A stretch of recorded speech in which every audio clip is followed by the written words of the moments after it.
able to find happiness myself. So, first of all, can anybody define happiness? Anybody want to give it a shot?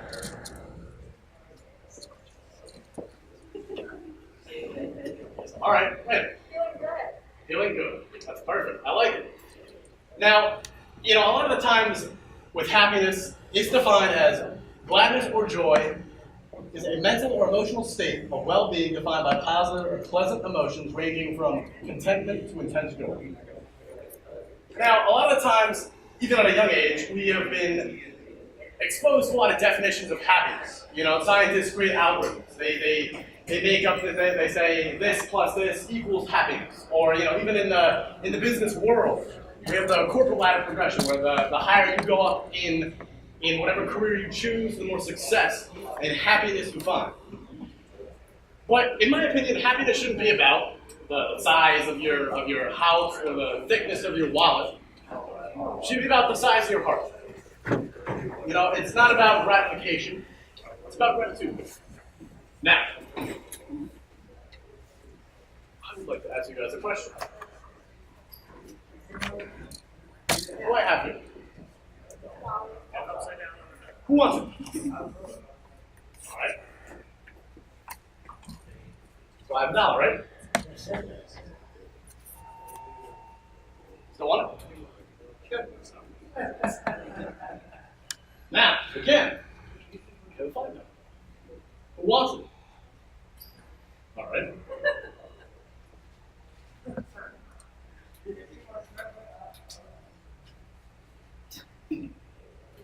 Still want it? A lot of times, it's amazing in this day and age. In this day and age, somewhere along the line, we used happiness and success as two entities, and we said to ourselves, well, if we're successful and we make money, that must mean we're happy, right? So everyone's in college because they want to get a 4-year degree. They want to go into marketing or bioscience or anything like that, and they want to make money and they want to be happy, right? Because the more money you have, the more you can pursue your dreams, the more you can do what you want, because money equals happiness, right? Jim Carrey once said, I wish everyone could get rich and famous and live their wildest dreams, so that way they can realize that it's not the answer. 3 things that everybody, when you leave the house, you're going to look for 3 things, right? Your keys, your wallet, and your phone. Right? I mean, who's ever walked out to their car without their wallet and then they ran back inside, or walked out without the keys, or walked out without their phone and ran back inside, and they said, "Oh my God!" And they started tearing apart the whole house. They were ripping apart drawers. They were running through the basement, the upstairs, your room, your living room, wherever. And then it turns out it's in your back pocket or it's in your hand. How many people have done that? Because God knows I have, and I'm surprised not every single person has done it. I think everyone's done it at least once, right? In my opinion, happiness is the same thing. We go through our lives, we get these degrees, we get so many things, we try to get as many friends as we want as we can throughout high school, we have all these good times, we go out partying, we do all these things to try and find happiness, when in actuality, it's right inside of us all. I don't know about you, but I'm a list kind of guy. I like to write things down because it's really easy, because I'm horribly disorganized, right? Is anybody else like that? Is anybody else like me? They like to write things down and they're going to forget about everything they have to do an entire day? Yep. We always have these to-do lists. You wake up, you do this, you do that. You have to go get groceries, you have to study for the test, you have to do whatever you need to do. And in my opinion, instead of having to-do lists, we should have to-be lists. What we want to be, instead of thinking about it, to want to be a better person. Instead of having a to-do list, it should be about what we should be, what we want to be, growing as a person. In every situation, in middle school and high school, you were asked, like, what would you do in this situation if you saw someone being bullied? What would you do in this situation if you saw someone doing drugs? Right? I think they're asking the wrong question. It shouldn't be about what you would do. It's about the type of person you want to be. I remember my junior year of high school. One of my friends that I sat next to on the bus when I was taking the bus, he showed me this video, right? And it was in his math class. And one of the kids in my high school that I was friends with got picked on. And it was a video of him getting picked on. and he was laughing at it the entire time. And at first I thought it was really funny, and I'll admit it took me a little bit. The more I thought about it, the more I realized that it kind of made me angry. It kind of made me wish I was there, because it's not about what you should have done. It's not the type of person that I should have been. I should have automatically, when I said that was wrong. Because, I mean, let's be real. Who was bullied in high school? Or who was bullied in middle school? Who was bullied at all during their lives? Look around the room. That's a lot of people. A lot of people were made fun of, were picked on, myself included. You know, I was in middle school, I was made fun of for being gay, which didn't make sense because I wasn't gay. But that didn't stop anybody from making fun of me.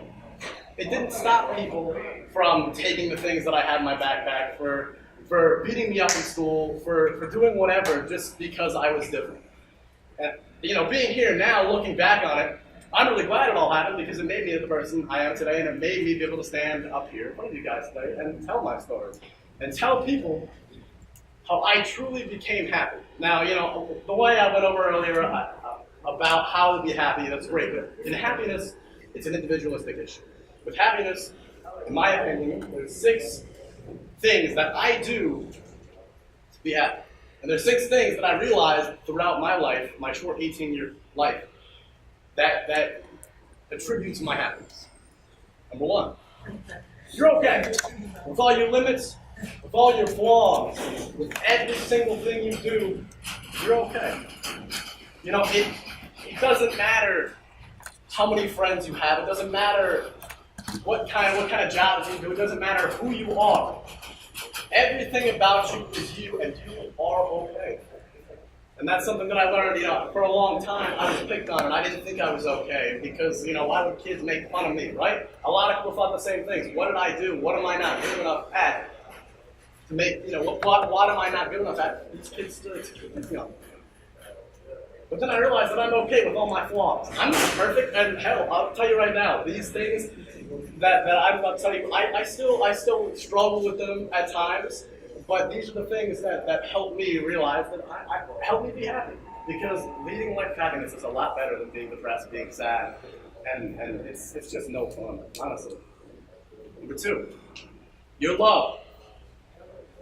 People say they're lonely. People say they're alone. Loneliness is a state of mind.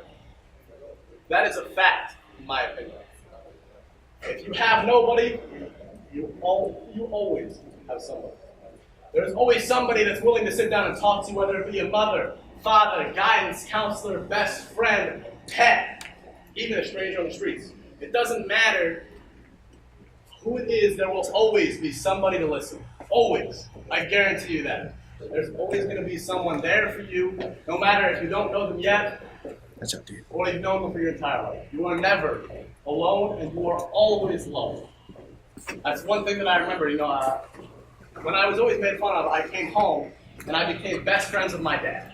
My dad was the guy that I loved more than anything in the world, and he taught me how to build cars. He taught me how to do almost everything that I do, and it made me realize that I'm loved. You know, the kids at school, they used to make fun of me all the time, but I could come home, I could hang out with my dad, and we could do whatever, and I knew he believed me. Number 3, you have a choice. I guarantee you, every single person in this room, you have a choice. You chose to be here today. You chose to come to college to better yourself. You chose to do everything, every decision in your life. You have a choice on how you want to live. You know, I mean, when I was first thinking about doing this speech, my mom asked me, she's like, why did you want to do it? And I looked at her and I said, because if there's one thing that I hope to accomplish, it's to speak to one person. Out of this crowd, if everybody thinks I'm full of crap, but one person really took my words to heart, then I succeeded. They made the conscious choice to listen to me. They made the conscious choice to try to lead a happier life, like I had years before. You have a choice in everything you do. Number 4, live in the present. Now, I know a lot of you have probably already heard this story, but it's one of my favorite stories. They say back when John Lennon was in elementary school, you know, all of us in elementary school, we were always asked what we wanted to be when we grew up, right? What are some of our answers? Anybody want to give an answer they said when they were in elementary school? Firefighter. Police officer. There we go. Exactly. We always used to say things. We used to say firefighter, cop, architect, president, whatever, astronaut. we always used to set these such lofty goals for us. And it was, we always used to write down the careers we wanted to be. But John Lennon was different. When the teacher passed on the assignment, they wrote down cop, they wrote down astronaut, they wrote down president, they wrote down architect. He wrote down happy. When the teacher saw that, the teacher walked up to John and said, "Son, I think you misunderstood the assignment." And John said back to the teacher, "Ma'am, I think you misunderstand life." Like I said before, we always go through our careers, we go through everything we do. We try to find happiness, and by a career, by what we do, by when we go out with our friends and everything. We believe that the money will find its happiness. We believe that the being the astronaut, being the president, being the whatever you want to be in your life, find happiness. But truly being happy is one great thing to strive for. Number 5, the future's bright. Every person here, like I said, has a choice. They have a choice in the way they want to live, and every person here's future is bright. Every single person in this room, they have an idea, at least somewhat, of what they want to do with their lives, right? They want to be an architect, they want to be a police officer, or whatever. Now, things